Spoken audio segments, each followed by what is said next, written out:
Stand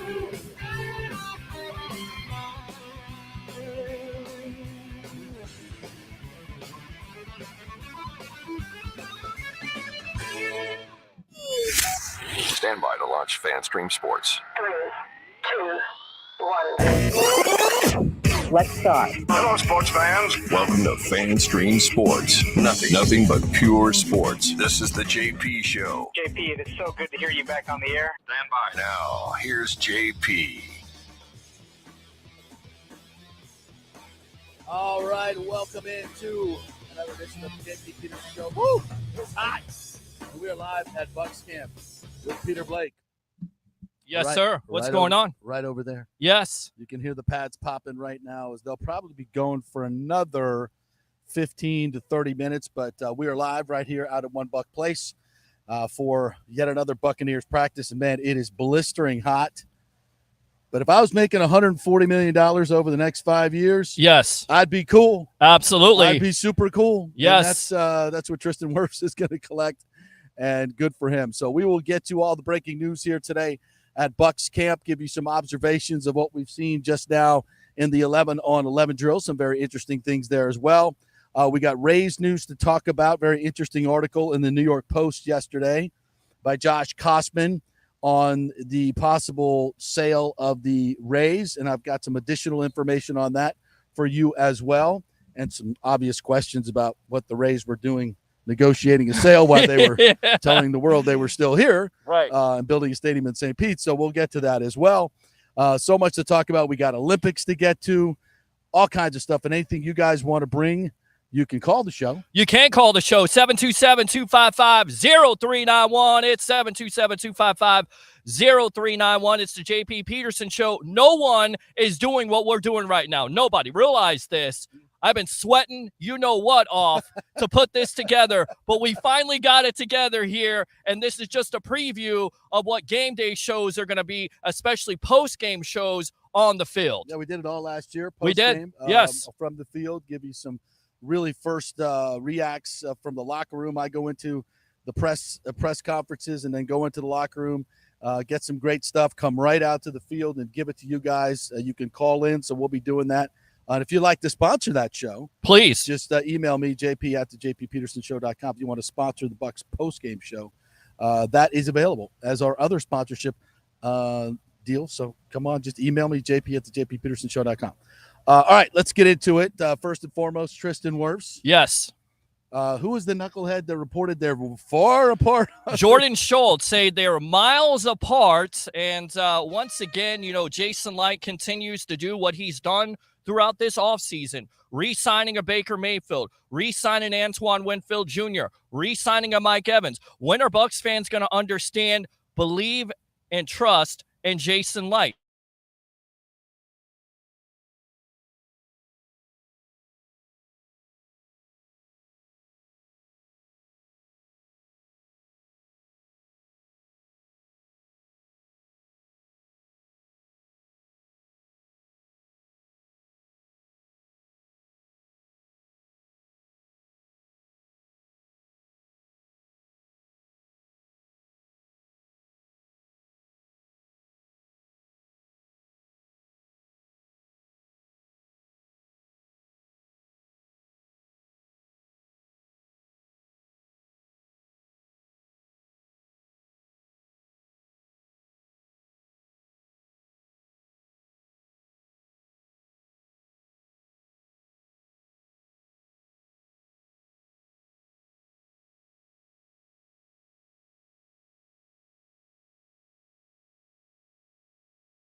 Okay, we're good. Yeah, we're back.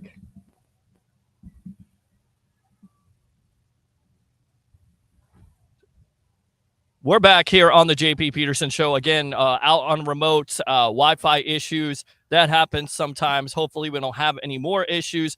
JP's in the background. Of course, that interview coming up with New York Post writer, believe it's Jason Kosmek for the New York Post about the story on Stu Sternberg coming up at 10:30. But the big story of the day, Tristan Wirfs re-signs with the Tampa Bay Buccaneers, $140 million total. So definitely want to hear from you guys here as the phone lines are open. We'll definitely see what we can do when it comes to taking phone calls today. But let's go ahead, go out to some of these comments. Let's see here. Let's go out to Eric. Almost showtime. Absolutely. Go Bucs, says Kenny. Christopher Cole. Let's go to work. Yeah, we're back. We're definitely back with your your Wi-Fi situation. As you know, you can plan for everything at the end of the day, but you know what you can't plan for? You're a slave to tech. You're absolutely, you are. We're all a slave to tech. We are, absolutely. Yes. We found that out about a week ago. Oh, we have all too well. So as I was saying, Tristan Wirfs, what we didn't know was the contract length and what the deal is. So $150 million, 5 years. My guess is probably, I don't know, close to 75 to 80 million of that probably guaranteed over those years. Unless he gets a, knock on wood, career-ending Ryan Jensen type injury, he's going to be playing out the rest of his career with the Tampa Bay Buccaneers, and I would expect a third contract as well. I mean, this is a guy that absolutely loves this area, loves his teammates.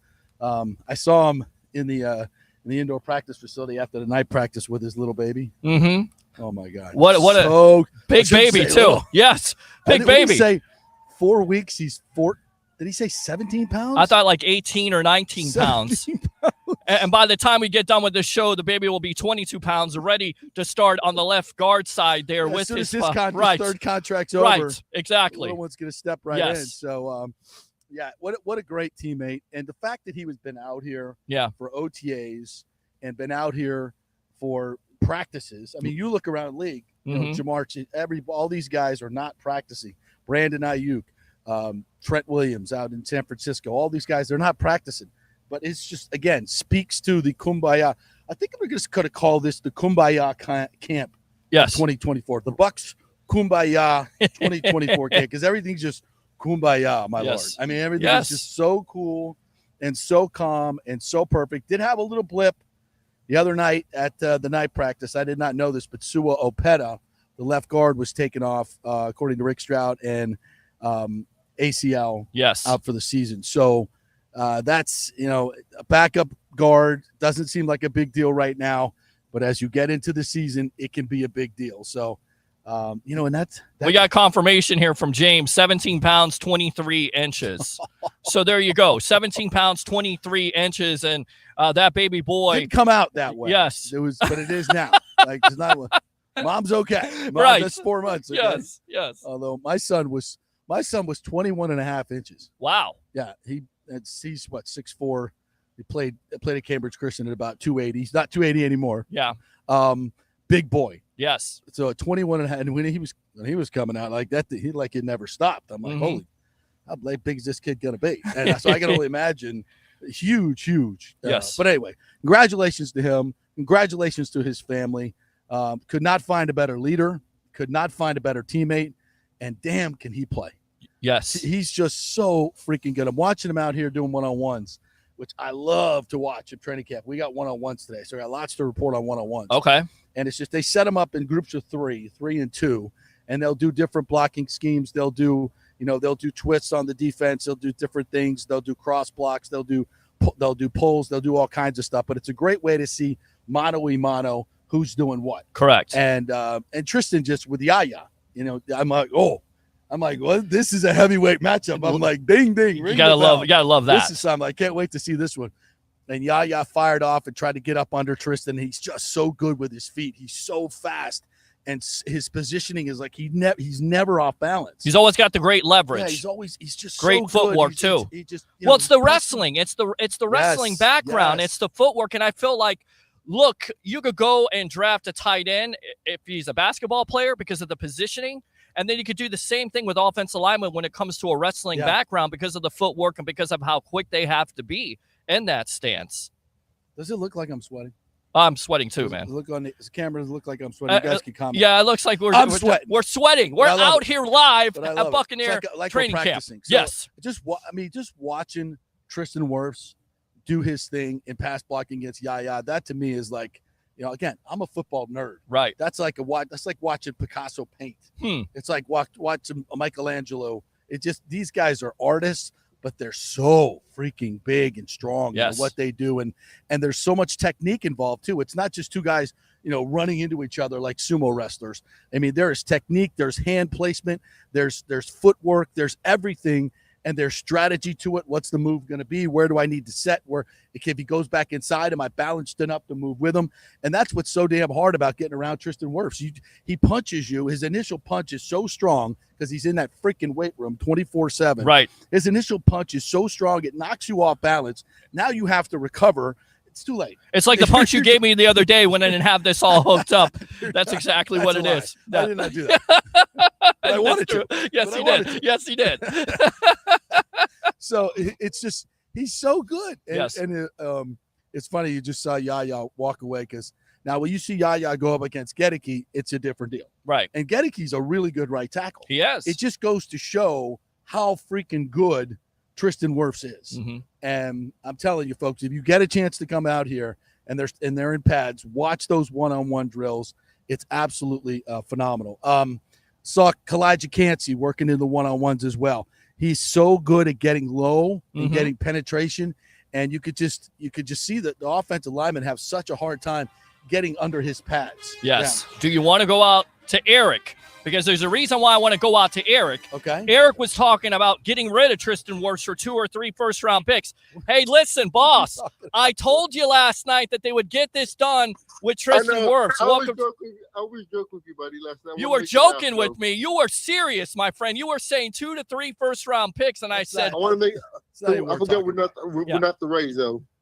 Okay, that's exactly right. So, what do you think about the deal with Tristan Wirfs? You believe in Jason Light? It was amazing. Yeah, hey, it was amazing. Hey, you guys, let's look at the break picture though. Without Jason Light and Sternberg, without Jason Light and our staff, right? We won't be in this situation right now. Good point. It's absolutely a good point. Eric, thanks Eric. a lot for the call. Appreciate you. You're exactly right. And a lot of people were criticizing Jason Light when he first came here. Of course, his first pick in the draft was Mike Evans. That turned out pretty well. It turned out pretty good. Right. I mean, he's had his fair share of misses, but what you like about Jason Light is if he messes up, he turns the page. Right. He goes out in free Roberto agency. Aguayo. Absolutely. Which wasn't. Noah Spence. You know the backstory on that. Correct. Yeah. It wasn't all his pick. We'll just leave it at that. Correct. Correct. But here's the thing about Jason Light. Jason has had his misses. But can I give a little love to the Glazers here? Please do. Jason Light, in any other NFL organization, probably, with his record, the way he was going, probably would have gotten fired. But the deal is, Jason built such a great rapport with the Glazers. He admitted his mistakes, which general managers rarely do. Mm-hmm. They dig in, and that's why they get fired. But the reason the Glazers kept him around is because they trusted him. And they saw him growing in the position. And they saw how he worked with the coaches. He saw how he worked with the players and how he builds trust with them to get deals like this done. And nobody's freaking out. Right. Because they trust each other. And the Glazers said, you know what? We're not just going to look at his record. We're not going to just, because that's what everybody does. Oh, pressure from the media. Got to get rid of the GM. Losing record after. We got to get rid of him. No, they stuck with him. And that's rare. That is rare in the NFL. And the Glazers' patience has been richly rewarded because they watched Jason Light grow in his business. Jason Light will tell you he probably wasn't the greatest general manager when he first started. Correct. And he missed on an entire draft. And that stuff happens as part of the learning process. And most owners would just go, get rid of this guy. Right. But they were smart, and they saw the nuance in it. They saw how he was growing. They saw how he worked with people. and they said, this guy's got something special. We're going to stick with him. And then there was the fortuitous timing, because I think Jason was. Look at you, wordsmith. Yeah, he was probably on a little bit of thin ice, and enter Bruce Arians, who was available. Correct. And he had a relationship with him. And see, Jason's a relationship guy. If you meet him, you'll love him. Yes. And even, have we said some things about his performance in the past that weren't great? Yep. Sure. And I'd see him, I saw him at a watering hole, and he'd be like, I heard you. I heard you. He keeps receipts. Of course, we found that out last year with the Sports Illustrated writer. But he also would Correct. admit, if we're talking about missing on an entire draft, right? He's not going to sit there and go, oh no, that guy was.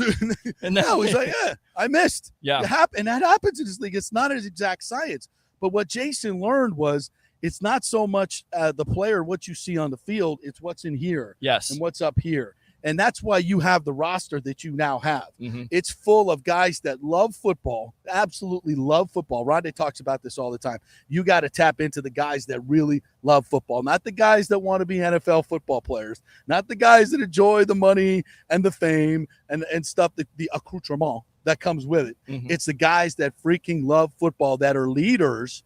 And you got captains of great football teams in college all over this roster. That's part of drafting right there by Jason Light. That's his philosophy. So the bigger point is, and this is how, you got to get lucky sometimes. Sure. Tristan Wirfs fell to the Buccaneers. He was what, the 5th tackle taken in that draft? It's crazy. Yeah. So you have to get fortunate. We've talked about this many times. So, but you also have, and he moved up to get Tristan. He wasn't going to mess around. One spot. He knew he had to move up to get him, did not mess around, and went up and got him. And the result is what we see today is a guy that is one of the best leaders I've ever seen in the NFL, one of the best players I've ever seen. I think he might be the best offensive lineman I've ever seen in the NFL that I've covered. I think he's the best offensive lineman that's played here in Tampa Bay. And I came in at the end of Paul Gruber's reign, and we've had some really, really good ones. But this guy is super special. And it's leadership and players like this that make teams special. And, yes. And congrats to Tristan Wirfs. Congrats to the Buccaneers. Congrats to the Glazers, because we just connected that whole thing. Right. We just connected that whole thing on patience from ownership, commitment from ownership, personal relationships, being authentic people, being genuine. That's what Jason Light is. And that was noticed by the Glazers. They understand this part of the business. And in the end, it's about those relationships and how you treat people. Bruce Arians talked about this all the time. It's the only reason Bruce Arians came here. Right. I'll connect these dots for you, too, as well. Jason Light had a previous relationship with Bruce Arians. Mm-hmm. Bruce Arians was not going to coach again unless it was perfect. Mm-hmm. So he talks to Jason. Jason says, well, and Bruce is like, well, listen, if I'm going to do this, I got to have my guys. Mm-hmm. So Jason goes to the Glazers and says, listen, he wants a big coaching staff. He wants to pick his guys. It's going to cost some money. And Glazer said, do it. Do it. The Glazers said, do it. They gave him everything they could. That's what ownership looks like. Then Tom Brady becomes available. Right. And I'm going to tell you the difference in Tom Brady going to the Raiders or anywhere else was the coaching staff in Bruce Arians, because Tom Brady went to Peyton Manning and Ben Roethlisberger and all these guys that Bruce Arians has worked with and trusts, and they said, Bruce is your guy. Bruce is your guy. Yep. Of course, that didn't work out in the end for Bruce. Well, which is a total different story we're not going into right now. Right. Well, you won a Super Bowl. But you got your Super Bowl. Yes. So in the end, it comes back to relationships. It's not just about talent. It's just not about 40 time. It's just not about, how good is this player? How big is he? It's about so much more than that. And I think this Tristan Wirfs signing kind of brings that all full circle. And it's a key to why this Bucs team, I think, is going to be really, really good. So, Bucs fans, what do you think about Tristan Wirfs and the re-signing by the Tampa Bay Buccaneers? Open phone line, 727-255-0391. It's 727-255-0391 on the JP Peterson Show. My question is, and it was a question for Jason Light just a couple months ago, when's the boat parade? What, please now? Yeah, because I want to jump in some water. I want to drink. Right, I want to be by some water right now. Can we a rum runner right now? Right, yeah. I'm not a boat person, but I'll be a boat person if I can get some water right now. So frozen rum runner.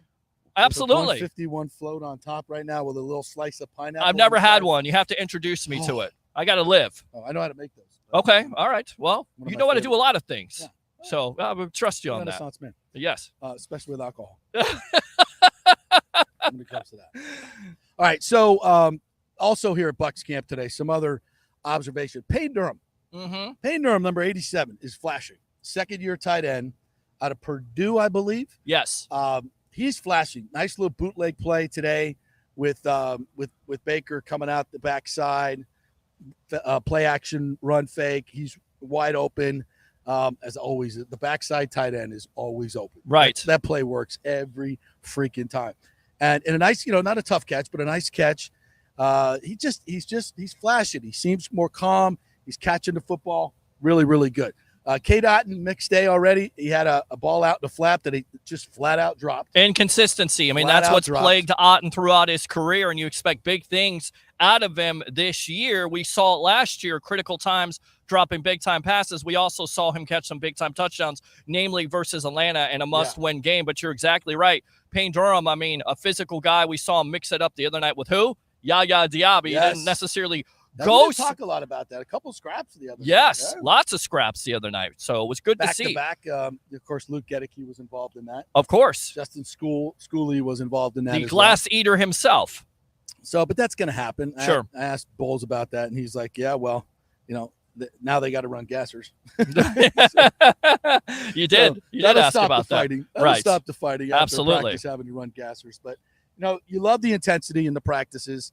I wouldn't say there's bad blood here at all between these players, but that stuff's just going to boil over when you're playing good football and you're being intense. And these guys, they're intense out there, especially one-on-ones. Saw Diaby win a couple. He wins almost every rep he takes, except when he goes against Tristan Wirfs. Right. He wins just about every rep. Right. Gedeke, again, really, really good in one-on-ones. Who else did I see? Oh, Judge Culpepper. Oh, Judge saw Brad Culpepper out here as well. Okay. Looking good. Svelte Brad Culpepper. there. Svelte Brad Culpepper. Yes. Yeah, and Judge was out here as well, obviously. And he had a nice couple reps in the one-on-one, holding his ground against the double team on one, and the next one he kind of slanted in and got some penetration. So long shot to make the 53. I don't think he'll make the 53, but I think he'll make the practice squad and provide some depth, and maybe towards the end of the season with injuries and whatnot, may get some run. And he's the type of player that you will look at next year. Keep him on your practice squad. Let him get in the weight room, although he's lived in the weight room all his life. Sure. I'm not sure Sure. how much stronger he can Right. get. He's had the professional training his entire life, nutrition and training. So thanks to his dad and his mom. So he'll stick around and maybe be a guy that can add some depth to this team. What else did we see out there today? Bucky Irving, again, flashing a couple times. They're using him more, not giving any strategy away, but they do use him in running between the tackles. Mm-hmm. It's not like if you think he's just an outside runner. No, that's not him. He's so hard to find inside. So they'll use him as an inside runner. What else did we see out there today? Baker with a really nice throw to K. Dot, and after he dropped one, it was actually Wolford in a blitz drill. He beat kind of off his back foot, beat the blitz, and threw it over the middle to Cade, who beat the linebacker for a long touchdown run. Who else did we see out there? Sean Tucker dropped one down the sideline. Kyle Trask got outside the pocket and had him down the sideline. Would have been a big play, and he just couldn't catch the ball. And that's the difference. That's the difference between making a roster and not making a roster at the end of the day. It really is. With a guy like Bucky Irvin, who's so natural catching the football, you just see it. Rashad White, you just see it. Sean Tucker, not as much. Yeah. Not as much. But Sean's having a good camp in terms of running. So doing very, very well. We saw that the other night with him get outside and make those cuts. And I know you're about to take a break here, so we'll get out to a break. But what about Jalen McMillan, who's been everybody's talk? He's the rookie star of camp, no question about it. Absolutely. I didn't see him do much today because Evans and Godwin are back. Oh, Godwin, by the way, on a 3rd and long, they're practicing 3rd and long. And, I just kind of flashed them like that's the Puka play. Right. Puka Nacua, who had 7,000 receptions last year in this offense as a rookie, playing out of the slot. Godwin on 3rd and long crosses from the slot, crosses all the way over. They've got an overload. It's just a great design of a play. Yep. He's wide open. Baker finds him. It's a 25-yard gain, and it's so easy. Yes. So I think Godwin's going to have a monster season. I do too, and putting him back in the natural position of being in the slot, and then of course you talk about McVay's offense there being somewhat of a hybrid. They're going to run 3 wide receiver sets there. So I'm not going to take any phone calls right now. We're going to go out to a break really quick because we got your guest coming on here. So New York Post yesterday, Josh Koshman, who's kind of their sports business writer up there in New York, penned a piece about the Rays looking to sell the team over the past few months while they were negotiating with St. Pete. So we'll talk to him about that coming up next. We're brought to you by the Jeeves Law Group, JEEVESLawGroup.com. Hopefully I'll see Scott tonight. Scott Jeeves, he is your man, aggressive attorney. Have them represent you. You will not be sorry. Jeeves Law Group, offices Tampa and St. Pete, not attorney spokesperson. Back in 3. Stay with us.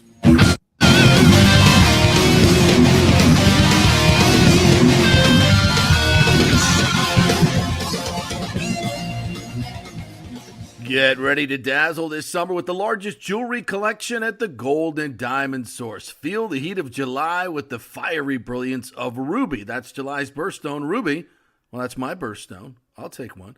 It's perfect for adding a touch of luxury to your summer style. Embrace the unique beauty and significance of July's gemstone for any occasion, from beach parties to evening soirees, and mark a special 15th anniversary with a stunning ruby, the traditional gem of this very important milestone. And take advantage of our exclusive offer, 5 years of interest-free financing. That means you can own a $5,000 ring or watch or anything and pay only $83 a month with zero interest. And when you shop online, you can enjoy a special summer discount of 15% off July's birthstone. Make this summer unforgettable by visiting the Golden Diamond Source and finding the perfect piece to shine in the sun. It's the Golden Diamond Source, 3800 Oberton Road, always online at thegoldendiamondsource.com. As we head into summer and hurricane season, you must make sure that your home is fully insured. Over 40% of people in Florida are not fully insured because property rates have gone up lately. Your home is worth more, so it needs to be insured. Call the great folks at Italiano Insurance, 813-877-7799 to make sure you're fully insured. And also,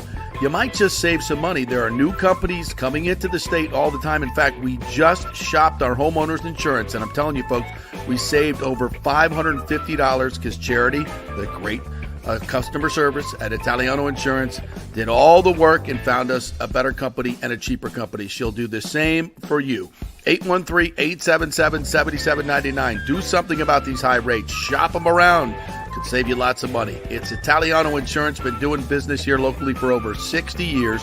813-877-7799. Tell them JP sent you. Hey, Tampa Bay sports fans. This is two-time LPGA major champion Jane Geddes here. After winning the U.S. Open and 10 other LPGA events, I wanted to try something completely different. So I came right off the top turnbuckle and landed in the crazy world of WWE. And yes, you heard that right. That's WWE. Working for the Vince McMahon as the VP of Talent Relations for the company. Now, though, I want to work for you. Everything I've done in my life, I've done with incredible passion. And now I've turned my focus to leading the best real estate team in Tampa Bay, the Gettys Gordon Group with Keller Williams in South Tampa. If you're looking for a new home, an investment property, or looking to sell your current home, we will give you major championship level service. When you choose Gettys Gordon Group, you become part of our inner circle, like family. So if you're looking for a few golf tips or a golf course view, we're going to stripe it right down the fairway. Call me at 813-485-6808 or go to gettysgordongroup.com, or again, give me a ring at 813-485-6808. JP here for Third Generation AC and Plumbing. And Third Generation really says it all, folks. The owner, my friend John Rodriguez, has been in the AC and plumbing business since 1995. They built their business on honest assessments and doing great work on time for a great price. Simple, right? Did you know many AC techs are incentivized on big commissions to sell new AC units, and you might just need a drain cleared? So if you want someone you can trust, that's John Rodriguez and Third Generation Services. Check out the 5-star Google reviews. If you have a plumbing or AC emergency, call 813-961-8024 and a human will answer the phone. That's 813-961-8024 or go to thirdgenerationplumbing.com. Let's go. Right now, back to the show on FanStream Sports. All right, welcome back to the JP Peterson Show. I'm Peter Blake along with JP Peterson. We got some breaking news. It just came down a couple minutes ago from Rick Stroud of the Tampa Bay Times. Yaya Diaby carted off the field. That's as soon as not I good. name this the Kumbaya camp of 2024. Yeah. Yaya Diaby carted off. Now, we don't know how severe it is. According to the Pewter Report guys, he was holding his left ankle. So not a knee, which is good. Not an ACL, but high ankle sprains can be bad too. Absolutely. Really, really bad. They just linger, and they're so hard to get healthy in the middle of a season. So, and that's, for a rush end, an ankle is any football player really, but especially, because that's how you create your leverage coming off the corner. Right. So much of it, and being a big guy, 275, 280 pounds, that's something that you really, really need. So, again, cannot speculate. Don't know what's going on with Yaya Diaby, but he was carted off the field. Boy, you lose him, and that's such a huge part of your outside rush. So we'll I guess the good part of it is it's early enough in camp, that you still got what, 5 weeks to the season opener, right? So I think you're still in good shape, but he could make that. Better to happen now than happen, during the season or middle of the season. But we've talked about, ad nauseum with this guy and what kind of year he could have and what kind of camp he's had so far. Yeah, so he's been fantastic. Yeah. All right, let's welcome in our guest, Josh Kosman from the New York Post. He is their business sports writer of note. What's up, Josh? How are you, my friend? Hi, great to see you guys. Yes, well, you look like you're a lot more comfortable than we are right now, but that's okay. We're supposed to be out here at Bucs training camp. We're sweating like the guys in there, so that's okay. It's all good. We're happy to be here. Well, it's nice to be inside. It's going to get up to 95 in New York today, so it's going to be hot here too. Yeah, well, don't go outside like us knuckleheads for 2 hours talking sports. Anyway, thank you for writing that piece yesterday, because it's something that we've been talking about on our show for quite some time. And for those of you who don't know, catch you up, Josh wrote a piece yesterday about the Rays negotiating a possible sale over the past few months. And I'll let you get into kind of the details of this, Josh. But basically that precipitated the fire sale when the sale went south. So tell us a little bit about your piece that you wrote yesterday in the Post. Yeah, thanks for noticing. So we had a nice exclusive that there has been a group of Tampa area investors who are interested in buying the Rays, and Sternberg was listening.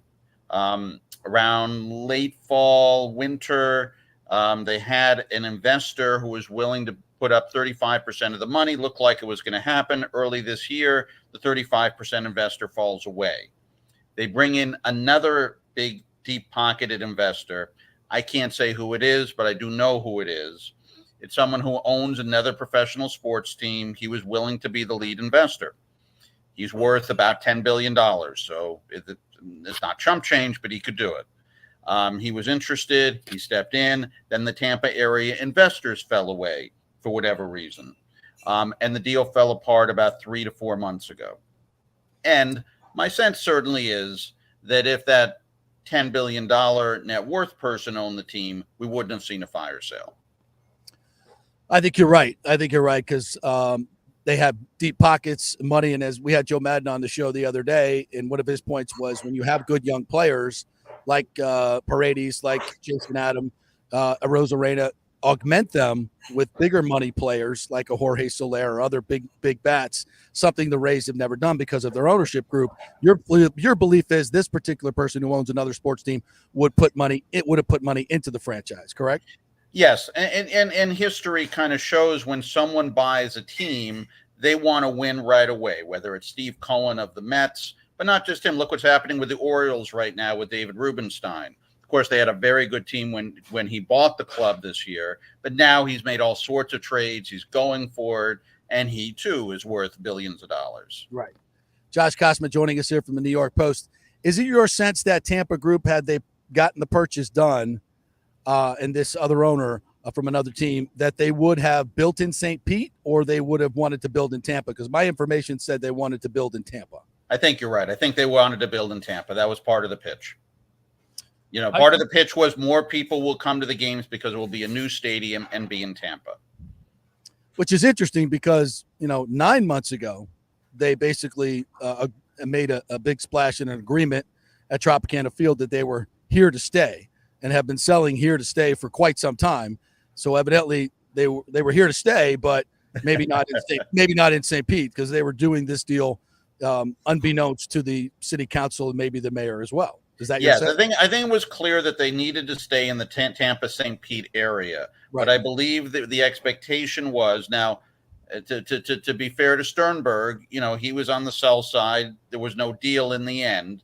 But if the buyers had reached a deal, I think they'd be near the Hard Rock in Tampa and not in St. Pete. Josh, have you heard anything to the fact of, even though this deal has fallen through, that there could be a deal on the horizon? Because down here, we've heard those rumors precipitate the last couple years.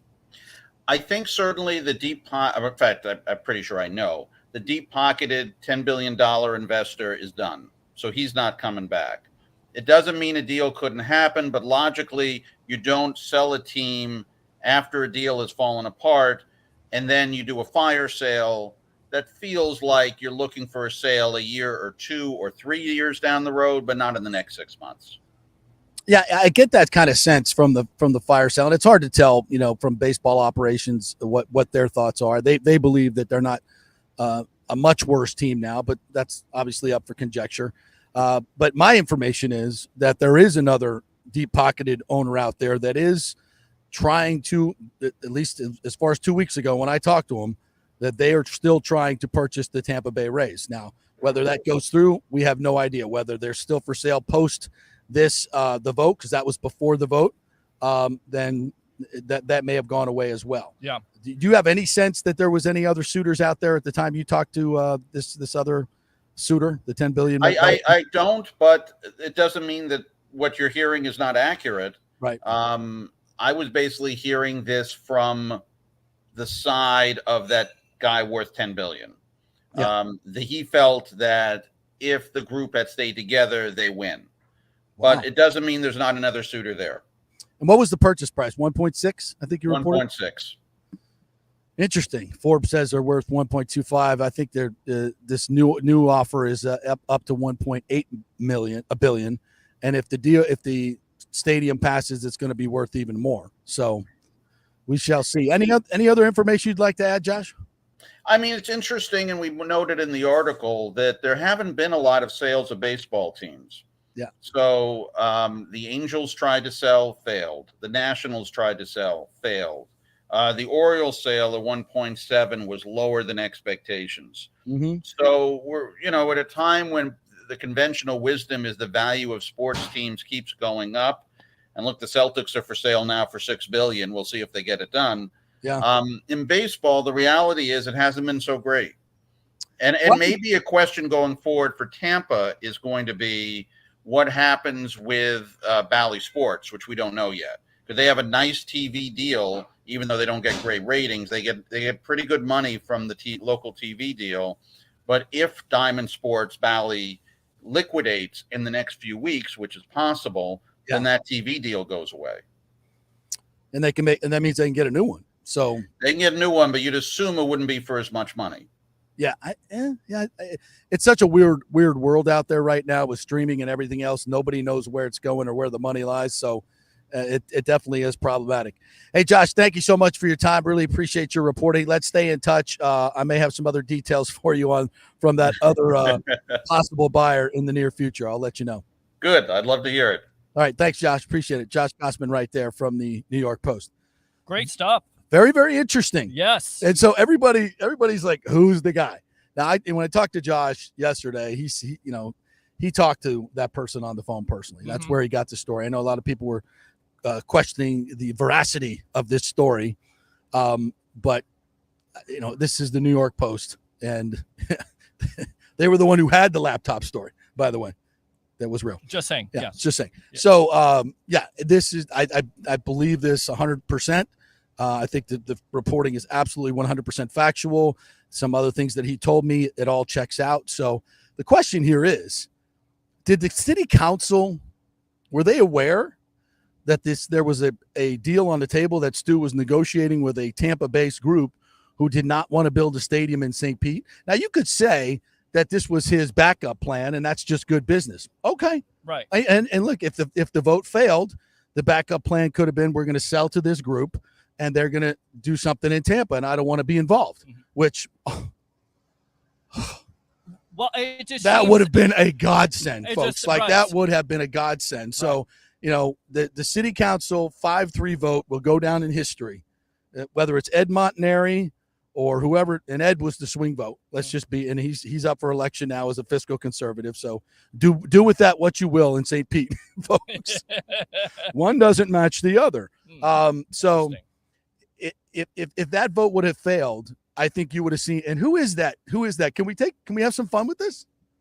He's an owner of another professional team at $10 billion. He's worth $10 billion. Not a lot of those guys running around. No, there's not. Who are we assuming? Who are you thinking? Jeffrey Ross, owner of the Miami Dolphins. Wow. See if there's some connections going along here with the Tampa-based group. It was good friends with Jeffrey Ross. Right. Tom Brady. Wow. Yeah. That would be interesting, right? It's interesting. Yeah. Brady became the owner of the Raiders. Interesting. Would he be interested in owning a baseball team?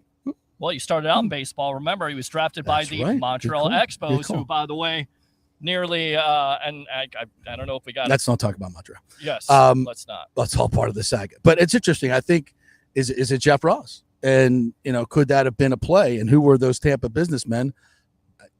I have a pretty good idea, but they might not be happy with me if I said their names. Right. But I could say this.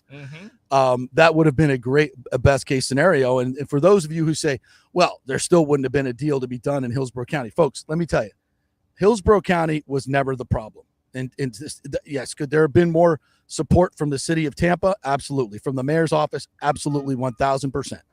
But there was still a public-private partnership to be done. There were private funds there with Daryl Shaw, a developer who's done all of the Ebor stuff, who was more than willing to put in enough money, as long as there were infrastructure and land covered, which I think they could have gotten done.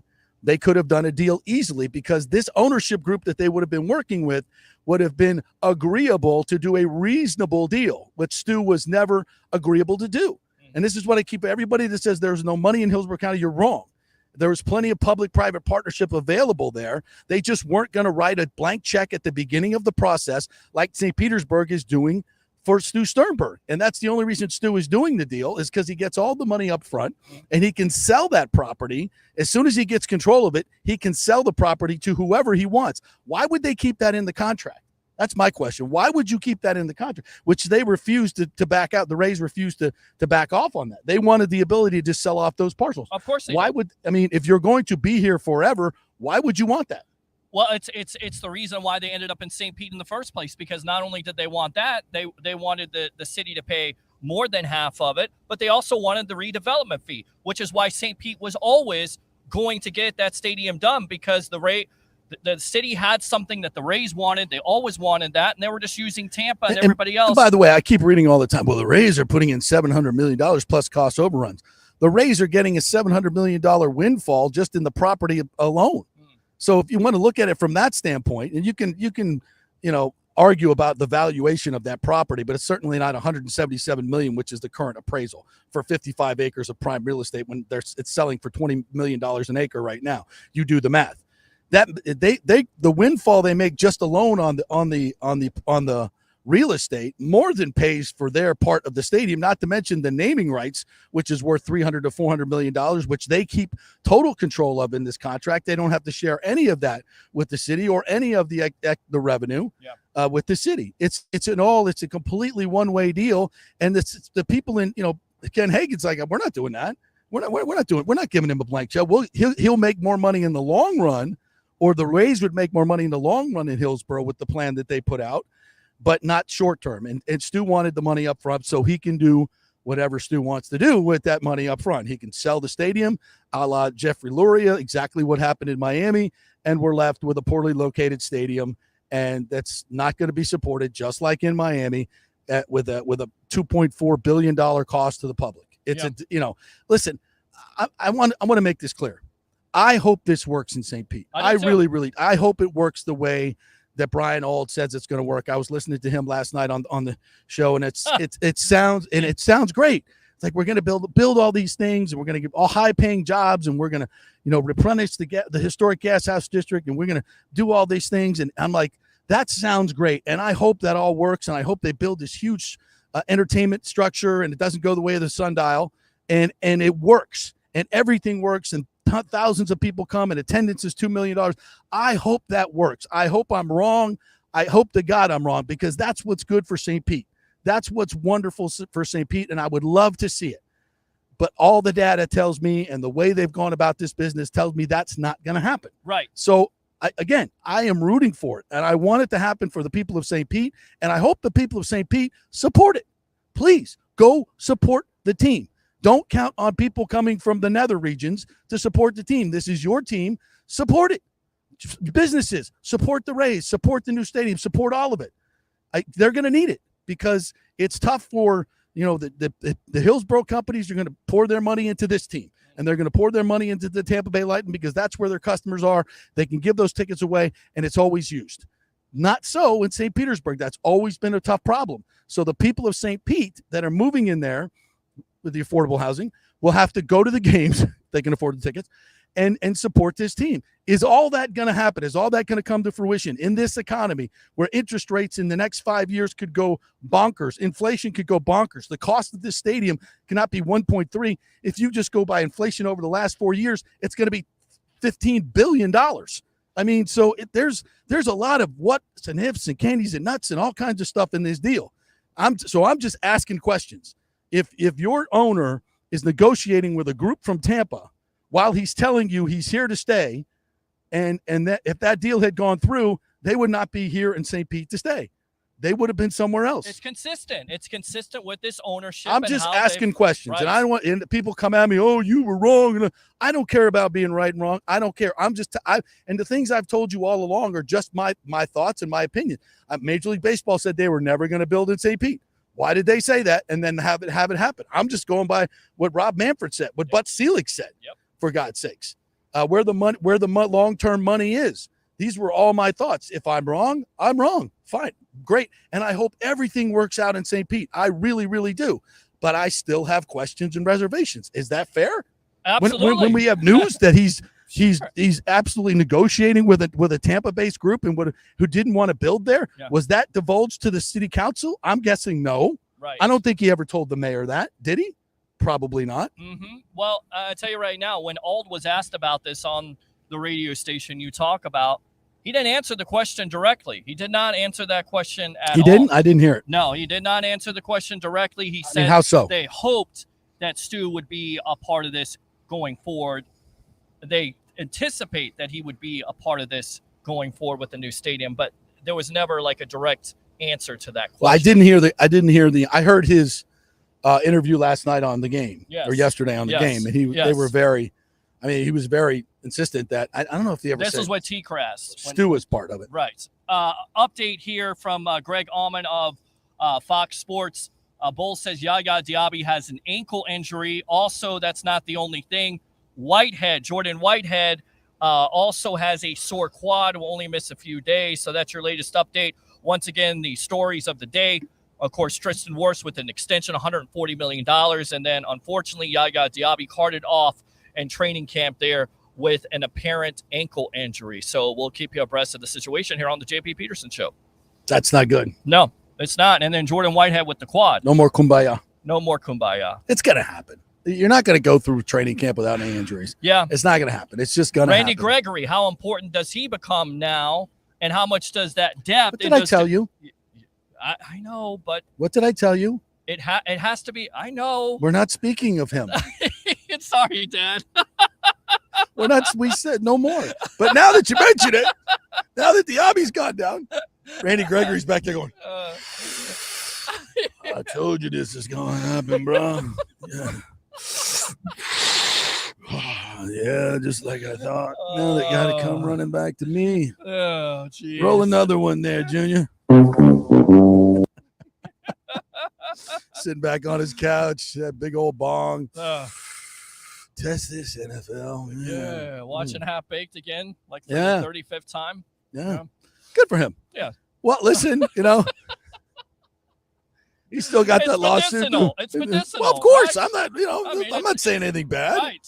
I mean, there's certain times I'm all for that, right? Sure. No? Absolutely. I would partake myself. Absolutely. Not me, but I have unwillingly. As a business owner, the anxiety gets to you. I bet it does. Yeah. Dealing with employees. Yes. Yeah. So everybody once in a while, you got to ease back and take a long toke. I bet you do. Have I a bet gummy you or do. two. Yeah. It's legal. It's Right. completely legal here. Right. Right. I have my card, I know you do. allegedly. Allegedly. Yes. Yeah. So anyway, maybe he's back in the mix. I don't know. Yeah. We'll see. He ain't here. And if he shows up and he gets all this stuff done, then comes in and plays and wants to be a good boy, I mean, he can still smoke, Right. I guess. All right, this from Scott Smith here. Jason Light on Tristan Wirfs and the re-signing. From the day he walked into the door, Tristan has brought a work ethic and a commitment to greatness that has elevated everybody in the building. He has established himself in a premier offensive lineman in the league. Well done. Well put by Jason Light. And once again, anybody doubting that this organization doesn't take care of their own, shut up and go away. I don't know if anybody. You'd have no leg to stand on. Huh? You'd have no leg to stand on. No, if that not was at all. That was your take. But the great TJ Reeves says it all the time. Shut up and go away. Seriously. Well, listen, this organization, and this is one of the great things about, when you can reward somebody who is doing everything you ask him to do. Yeah. So all these other players, they look at the example that Tristan has set. He didn't hold out. He didn't bitch and moan in the press. Right. He didn't say He bad wasn't things. Devin White. Right, exactly. He didn't put up Instagram, things of fly, Eagles fly. He didn't mess around with his social media like these children do from time to time to send messages. Oh, he's wiped his Instagram. That means he's not going to, this child. You know what he did? He was a grown-up. He's mature. He was a grown-ass man. Right. And he spoke face-to-face with the media before he got a contract done. Correct. And talked about it, spoke face-to-face with Jason Light and the front office, and did everything. And the front office is not saying go to practice. They're saying, Tristan, listen, this deal's going to get done. You have nothing to worry about. Trust me, Jason Light. And when Jason Light says trust me, he can trust him because they've built that relationship. Correct. That's the way it works. Correct. With these other teams, that's not the case. So that's why Jason is such a good general manager, because he has the trust of the players.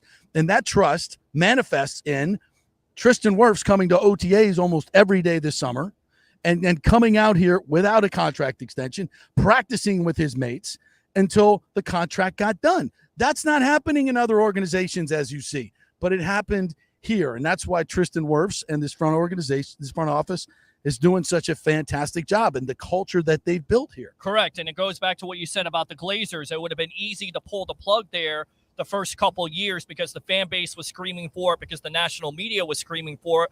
But we know the other side of that. The bad organizations like the Cleveland Browns, when you continually change general managers and coaches and players and systems, that is not a great organization. When you're stable and you keep what you have, especially a guy that can handle all the decisions, and the Glazers depend on him, and they know what he stands for and what he's going to bring to the table. Jason Light has absolutely killed it the last 5 to 7 years or more for the Tampa Bay Buccaneers, period. All right, let's take a break. When we come back, I'm going to try to move this shenanigans back into this nice little shade over here. Oh, I like that. That's good. Okay. Yeah. Okay. So we're going to try to do that. And we got much more. I'm going to get to these comments, too. We got tons of comments here. So I want to get to all you guys and try to answer each and all your questions. So fill it up. Chris Lugo, by the way, is going to join us at 11:45. So you have any questions about nutrition, testosterone, any medical questions at all, what you should be expecting from your primary care physician when you go in, fill them up in the comments, and we'll hit the doc with any questions that you have. All right? So just hit it in the comments and let us know what you're thinking. Back to Bucs. One Buck place your training camp in 3 minutes. Stay with us.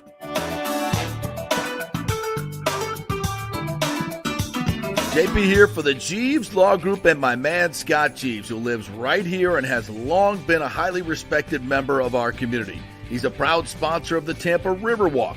Jeeves Law Group is also a proud sponsor of our Grand Central District in St. Pete. and has neighborhood events throughout the year. He has an office on Central Avenue in St. Pete and one on South Howard in Tampa. You can't get more local than that. So when you need an attorney, are you going to hire some huge firm that advertises all over the state, or the one that supports your favorite sports show? It's the Jeeves Law Group. We're local, we're trusted, and we get results. For personal injury and personal attention, call us for a free case evaluation. That's 8889-JEEVES. That's 8889-JEEVES. All right, this is for all you guys who don't want to go to the gym and do 5,000 crunches. At Bay Area Modern Medical Center, you can get on the new True Body machine where you can reduce fat and tone up your muscle. It's like doing 54,000 crunches in just 15 minutes. Define your body as you see fit. True Body offers personalized muscle stimulation that delivers the equivalent of those 54,000 crunches in just 15 minutes. Just get in touch with them at Bay Area Modern Medical Center, BAMMC.com. Chris Lugo and the team over there will set you up on True Body and get amazing results. Non-invasive with comfortable and little to no pain and zero downtime. You can isolate and target those areas that you want to improve and treat multiple areas simultaneously. It's an amazing machine, so check it out at Bay Area Modern Medical Center, BAMMC.com. JP here to ask the question, are you planning an event, meeting, or conference? If so, you'll want to call the designers and production professionals at Extravaganza Productions Incorporated. With over 35 years of experience in the events industry, designing and producing every type of small to large event, they can provide a huge resource for design ideas, audio, visual, sound, lighting, decor, and entertainment to turn your event into an incredible experience for the entire audience. Folks, I've worked up close and personal with this group at many national events and Tampa events, and they have unique capabilities that help you save time and money in the planning and execution of your next event. Don't delay. Call these pros today at 813-621-4700 or check out their website at extravaganzaproductions.com. Tell them JP sent you, and they'll provide a free initial consultation for your event. Extravaganza Productions, the best in the business.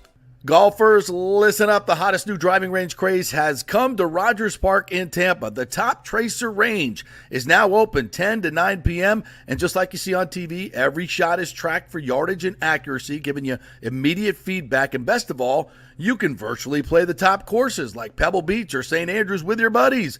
Plus, great food and drink options available in the well-appointed hitting bays. Very comfortable out there. Reservations highly recommended, starting at $25 per hour, including balls. Reserve at RogersParkGolf.net. That's RogersParkGolf.net. See you there. Let's go. Right now, back to the show on FanStream Sports. This is The Strike. 102.5 WHPT, HD2 Sarasota, Tampa, St. Pete. All right, little station ID there. Welcome back to the JP Peterson Show. I'm Peter Blake along with the great JP Peterson. Let's go out to the phone lines. We got Abraham calling up here. Abraham, welcome. Welcome. I'm calling from Lakeland, Florida, not far from Tampa Bay. Okay. What's up? Yeah, What's good. up, Guys, I love your show. It's really great, very in-depth coverage. I mean, I watch Peter a lot too. I see you guys on Facebook in your show, or today I just happened to catch you guys on YouTube. Awesome. You're doing a wonderful job. Thanks, man. Appreciate it.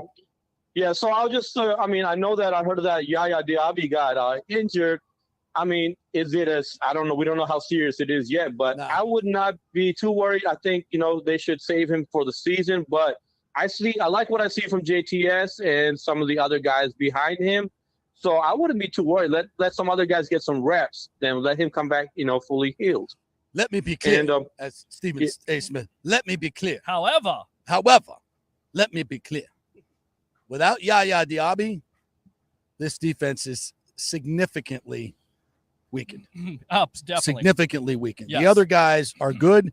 He's different. He is the prototypical edge rush guy that most championship teams have, a dominant pass rusher who you have to double, and you can't double him all the time. And you're going to, you have a good left tackle for a reason, but he's so versatile, can do so many things. If he can't play this year, it's a huge hit to this team. I mean, I'm not going to sugarcoat it. Will they still be able to play and win games? Of course. Can they make the playoffs without him? Yeah, they can. I think Bowles will come up with a way to do it. They did it with him as a rookie last year, and he wasn't, certainly the first half of the season wasn't part of the base defense all the time. So, yeah, they could, but I'm just telling you, if you're going to have a great season, he needs to be part of it. Yeah, of course. I hopefully it ain't nothing serious, and he'll be back. I know, but I just don't want people to lose hope that, just because we're not losing hope. We have no idea how serious it is yet. But, I mean, again, any injury at the end of the day, you're going to take precautions with. It's been reported by Greg Allman and by, of course, Todd Bowles that's an ankle injury. How serious that is, I don't know. I'm not a doctor. I don't play one on TV. So you got 5 weeks, right? 5 weeks to get it better. If it is a high ankle sprain, that's usually 6 to 8. So, I mean, we'd love to have him for the beginning of the season, but if we can have him for the majority of the season, that's better than nothing. That's for damn sure. Do you think he misses? Remember, Casey got hurt last year. I mean, but then you know what? He just came on late in the year. I mean, right. And so, I mean, things happen. Another thing is, I'd like to see more reps from Elijah Klein.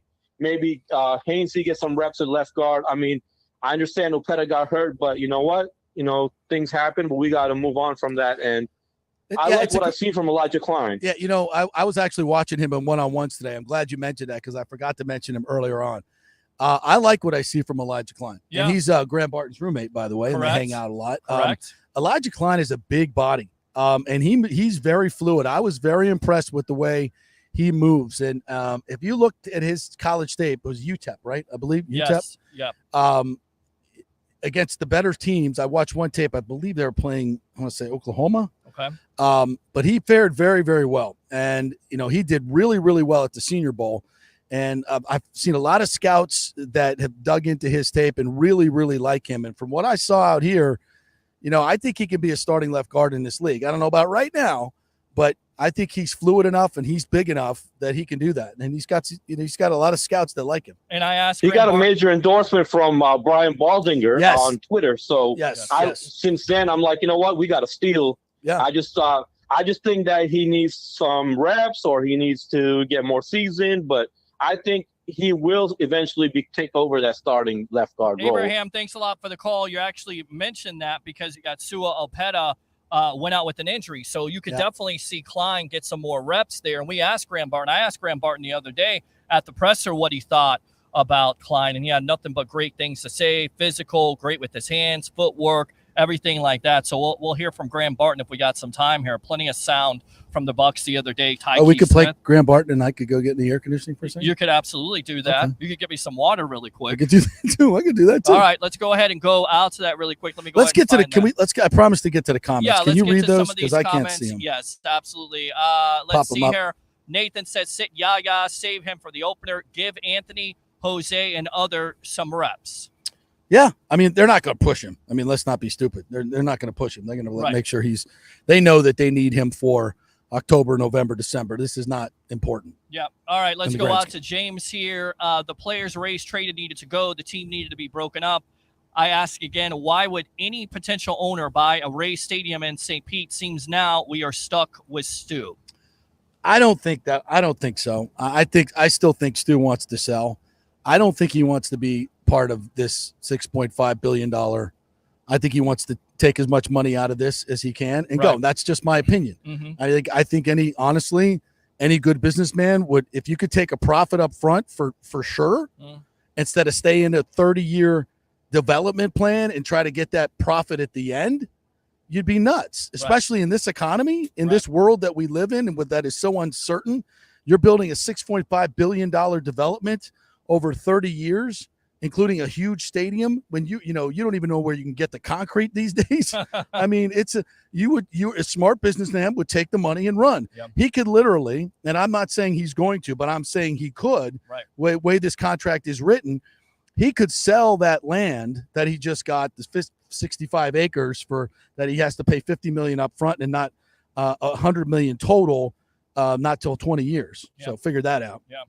He could sell that land right now to anybody, according to the contract. He could sell it to his partners at Heinz for 500, 600, 700 million, and what it's probably worth, and just get out. Yeah. And then sell the team for 1.8, take 2.3, bye-bye. And I'll ask you, James, given that scenario, if you were Stu Sternberg and you put $50 million in 15 years ago, and you could walk with 2.3 B would stand for bye-bye. And is that what I think he's doing? Because is he motivated by money? History tells me, yeah. Yeah, you think this whole ownership, especially him, is motivated by money. And anybody who doesn't think that, I got oceanfront property in Arizona for you, because that's all they've been about is about money. Pretty much. Yeah. Pretty much. All right. What Let's else we go got? on to James here again.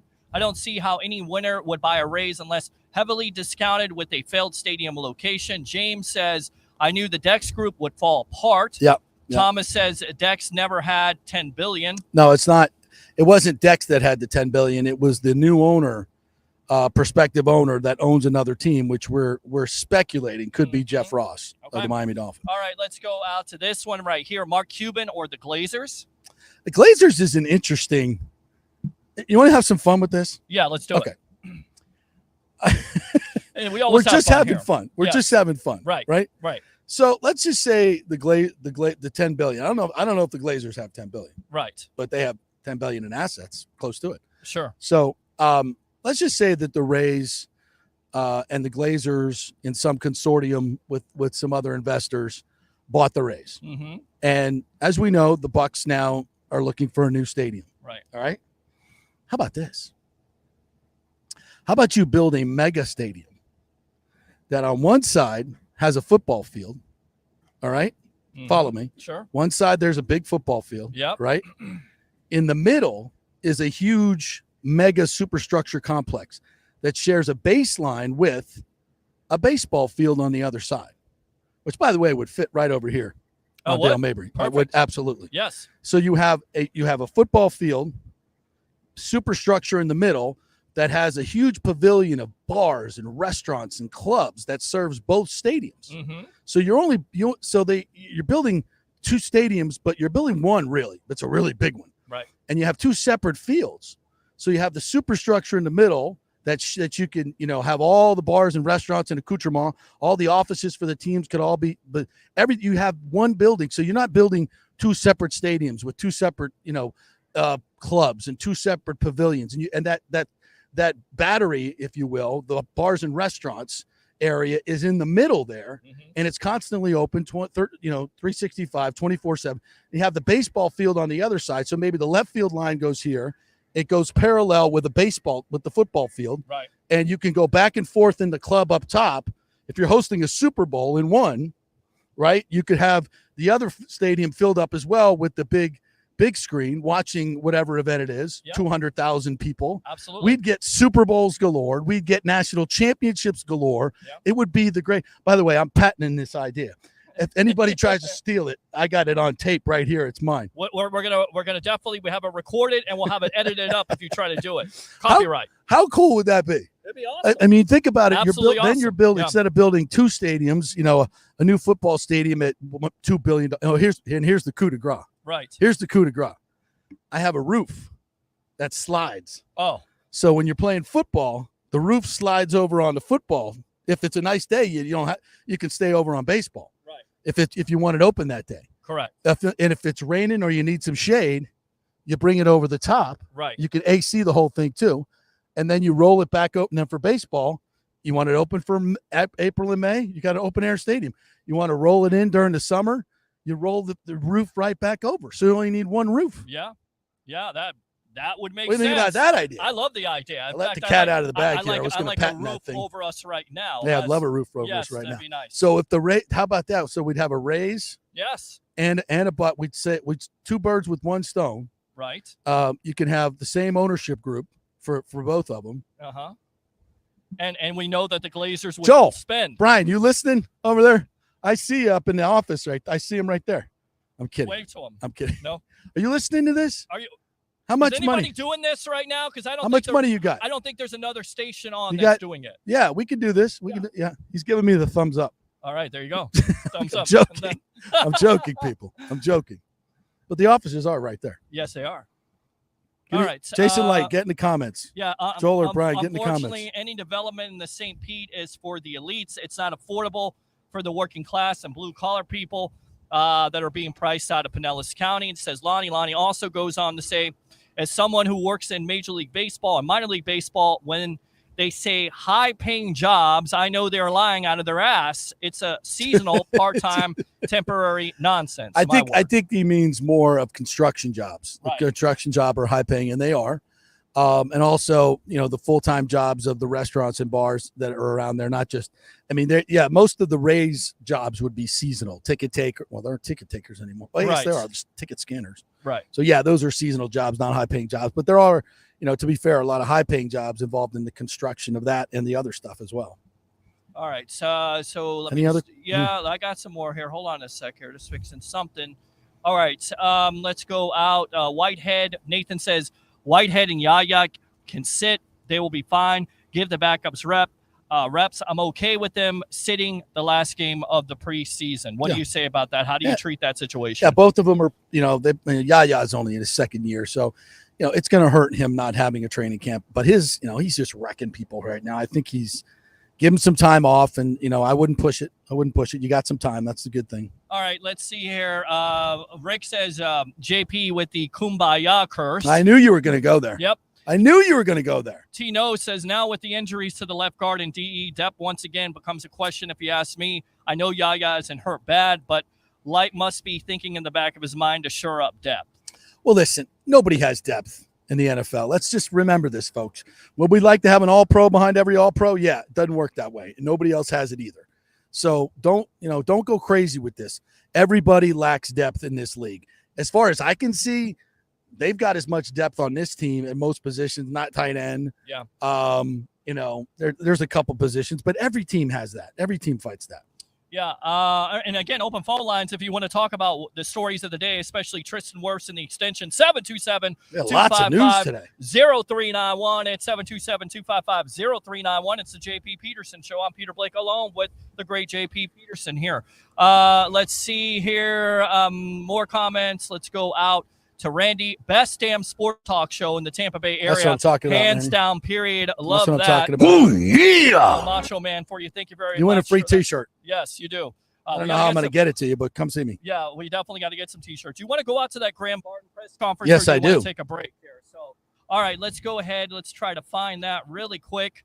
I'll tell you what. Let's hit a break. Okay. And then come back with the Graham Barton press conference. We'll do that. Sounds good. So I can get out of the sun here for a little bit, grab a little something to drink. Really interesting press conference, by the way, with Graham Barton. Some great questions asked by Peter and yours truly and the rest of the group as well. We're just telling it. Yeah, great stuff from him. Very thoughtful young man. You'll absolutely love him. So stay tuned for that.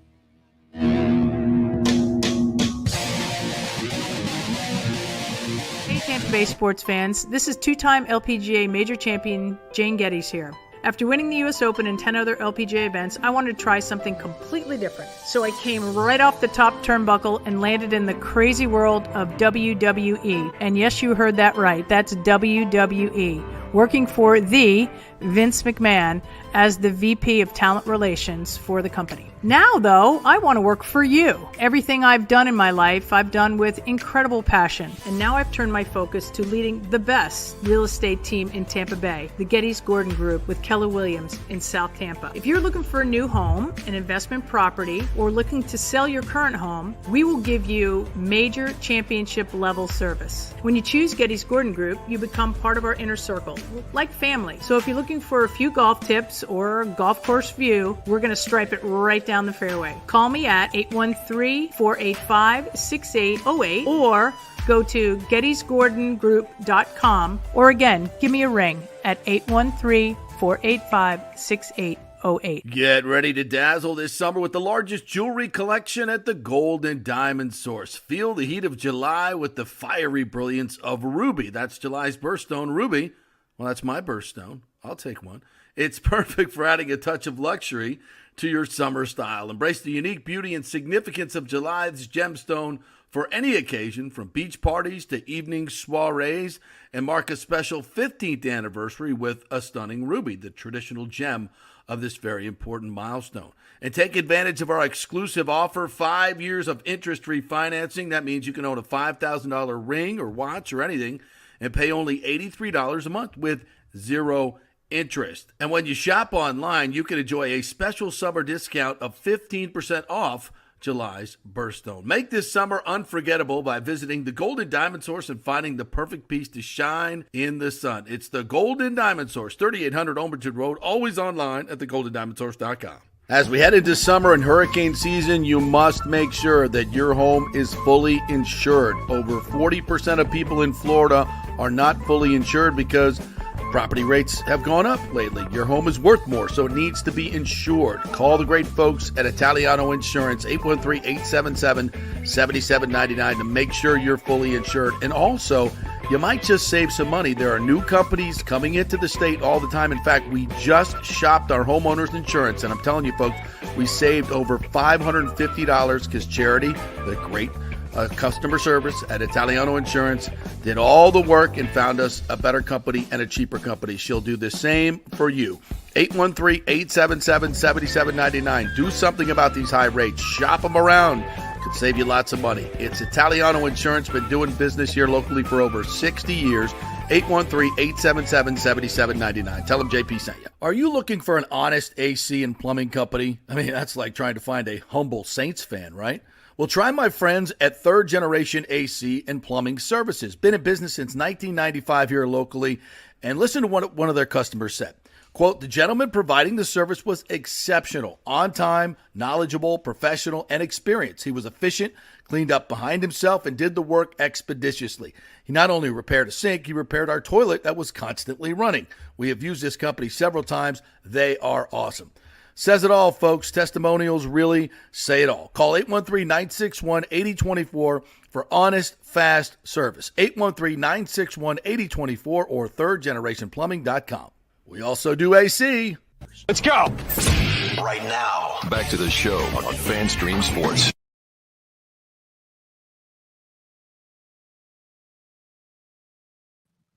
Welcome back here to the JP Peterson Show live from Bucs training camp. I'm Peter Blake. We do have an update on the situation and care of Pewter Report.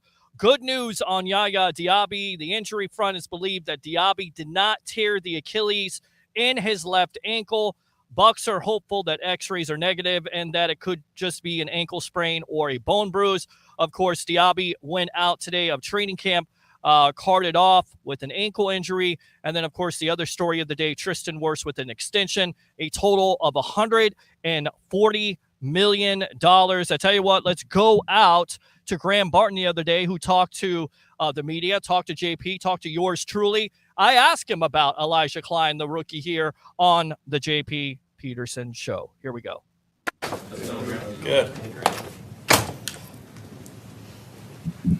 We're only a week or so into this thing, and just one day in pads, which I'm sure is beneficial to some degree.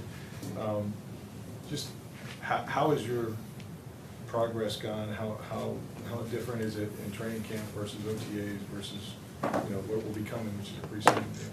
Yeah, I mean, obviously, so far it's relatively similar to OTAs. Just obviously the days are a lot longer, and there's more football involved. But I mean, now putting pads on, we're taking that next step. Yesterday being the first day we put pads on, but I thought it went well. I think just kind of introducing the physicality and the speed at this level. I think I'm going to adjust well, and I think that's I'm excited. This is now we're playing football for real, so it's fun, and I'm just looking forward to seeing what the rest of training camp holds. You got your first taste with the pads against Vita, Elijah. How'd that feel yesterday and moving forward? Yeah. I mean, it was fun. It's awesome to go against guys like that now, because they're some of the best in the league and around the league that I'll see all year. So being able to go against guys like that, it's sort of the sink or swim mentality, and you either lose a rep and you learn from it against those guys, or you win a rep and you build a little bit of confidence. So I think building on that and just getting to go against those guys over and over will only make me a better player. So super grateful for guys like Vita and Elijah and all those guys in that room. We got a really talented defensive line, so it's really awesome to get to see that every day. How would you describe the mental burden of center as opposed to guard or tackle? As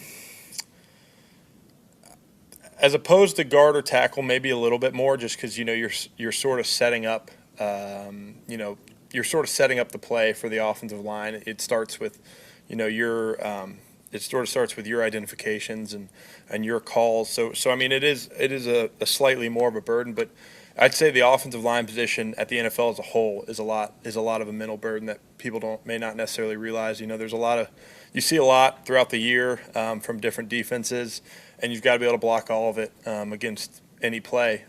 So I think just adjusting to that is going to be is obviously going to take some time, but I think I'm coming along well and just trying to take it one day at a time and keep learning and keep growing and just keep sort of adjusting to this offense and I think it's going well so far. Lots of transition for you this year. Obviously, new position, new offense, new level of play. Which teammate would you say has been able to help you with that transition the most thus far? Yeah, I think it'd be tough to just name one. I think it's a testament to our offensive line room how helpful all the vets have been, and even the rookies. Rooming with Elijah Klein, and so just being able to talk football with him in the room and sort of study what we need to study. But all the vets. I mean, Tristan's been great. Ben Bredesen's been awesome. Sue Opeta, they've all been great. I mean, Rob's been awesome. Cody's been great. Luke's been great. So I mean, like I could list just the whole room. Like everyone's been awesome. We have a great presence in there, great veteran presence, and so just be able to be a rookie with this O-line room. I'm really fortunate to have the guys I do.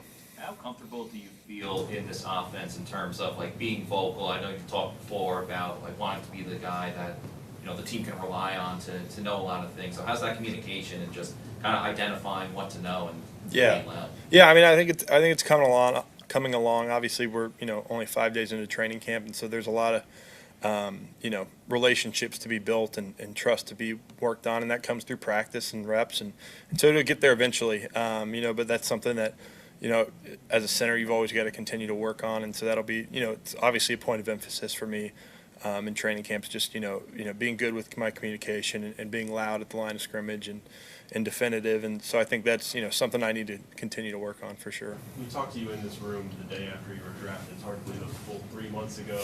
What would you say the biggest thing you've learned over the first 3 months of kind of just transitioning into the NFL? Yeah, I think the biggest thing I've learned is just to try to be patient. Listen more than you speak. Learn from everyone. Just sort of be a sponge. There's a lot I don't know.